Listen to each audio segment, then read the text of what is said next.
Hey, y'all, this is Texas Music Daily. I'm Greg Sachs. And I'm Tammy Millspaw. And here's what's hot in Texas Music Daily.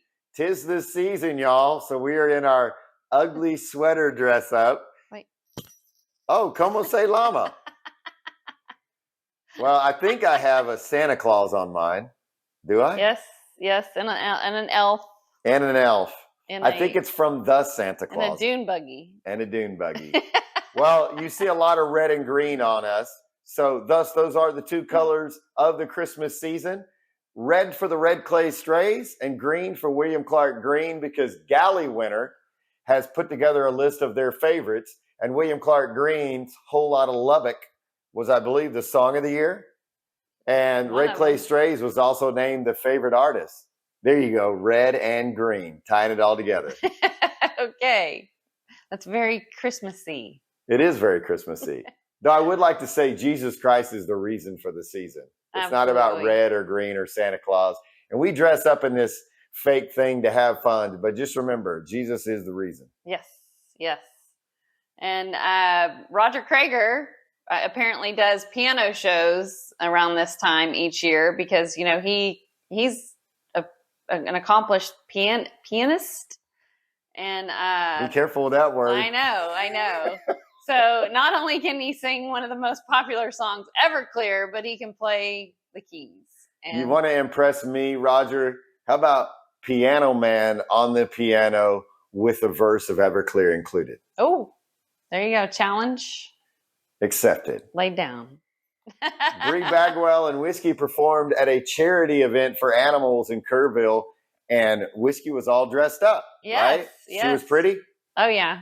You know, Bree has to dress her up, so she had a cute little outfit on. And Bree's amazing, and she does her OnlyVans podcast, and she said we could come on her OnlyVans anytime we wanted. Yeah. So we're looking excited. All right. Let's go, Bree. We'll figure it out. That's right. And we hooked up with her on the Instagram chat, I believe, because we're on the socials, Instagram, Facebook, TikTok, YouTube, and 5 playlists on Spotify. So if you want to check Texas Music Daily out, you can find us there. TexasMusicDaily.com. That's the website where you can sign up to get our daily email that's blasted out to radio at 4:00 Monday through Friday. And we would love to hear from you at texasmusicdaily@gmail.com. Let us know what you want. All right. Share stories with us. Tell us what's going on. We're talking about artists, publicity, record labels, venues, radio stations. If you've got some, send it our way and we'll share it with the world. Yeah. Be sure to send it to us because I need stories. That's right. And speaking of a story, here's a little Christmas miracle that Cody recently he was on a CMT special, I believe. Cody who? Cody Johnson. Oh, Kojo. Yeah, Cody Johnson. And he told the story of a true Christmas miracle. And that was they were broke before he became famous. Right. They were broke, like really broke. And he and his wife had given away their last $20 at Christmas. And they didn't know what they were going to do because he worked for the prison system at that time. And I guess payday wasn't until the first of the month.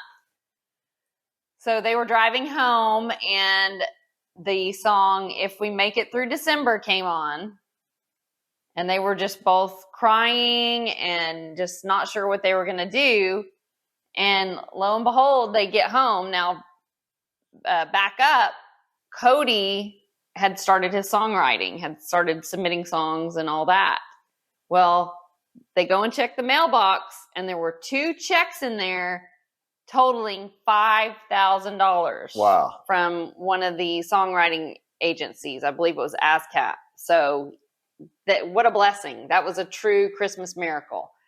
And speaking of his career, I guess is a way to put it, he recently had 2 sold-out shows at the NFR in Vegas and surprised fans with an appearance from Lainey Wilson where they sang, "Mamas, don't let your babies grow up to be cowboys," and the crowd went nuts. And he also sang "God Bless America," and the crowd went nuts. Yes. Right?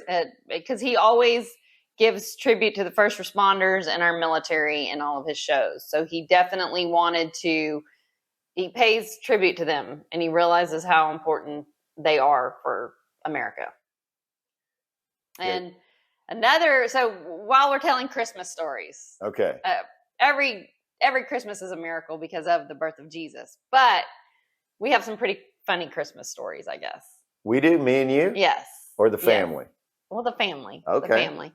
So one of them was we were gifted a Greenberg smoked turkey from Robert Earl Keen. This was years ago when I was working with him at Universal, when he had gravitational forces out and we were doing all the in stores and all that. So he sent us a Greenberg smoked turkey, which we had never had before. It wasn't fried, it was smoked? It was smoked.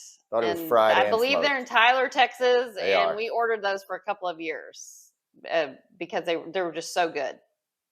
And so anyways, we were sitting down to eat, and take it away because it's pretty funny. This is where I got in trouble. Tammy's dad, my father-in-law, the amazing Mark Dunbar, likes to always make a turkey, but see, he chars his. How would you say it? It's smoked. Yeah, it's smoked, but he likes it black. So, just like the beef jerky and the steak. He likes it just like that. He likes it cooked. He really does. Like, cook it and then throw it on again.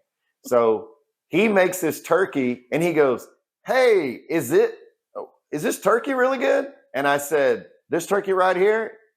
He goes, "Yeah." I said, "That one's okay, but this one over here is amazing." And that was the Robert Earl Keen turkey. The other stuff was what he made.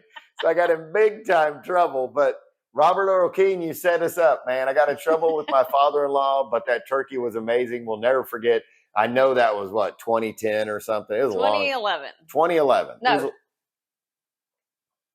When was 9/11? 2001. 2001. Wow, that was a few years ago. So thank you, REK. Yes. And we've had Christmas family stories we could share too. Let's tell one fun one on the kids that we did. Oh yeah. So every parent goes through this with their children, where the children are up at the crack of dawn, literally the crack before dawn on Christmas. Yes. So we had to implement a rule with our kids that they could not get up before 6 a.m. Right.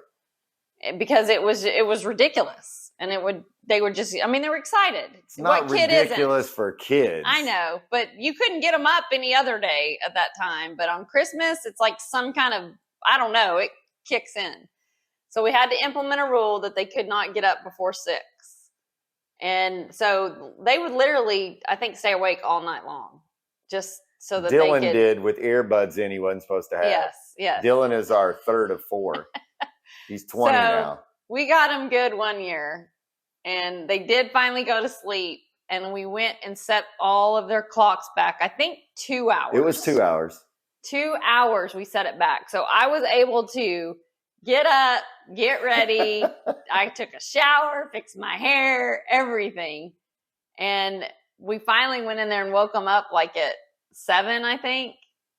And they wouldn't get up. And then they wouldn't get up. And we're like, come on, it's 6 o'clock. Let's go. And they're just dragging. And Tristan he loves to sleep. And he just didn't want to get up. He's the baby. He's 15 now, but he was about 2 or 3 when this happened. Yes. So we finally got them all up. And we, of course, didn't change all the clocks in the house, just the ones in their rooms and all that.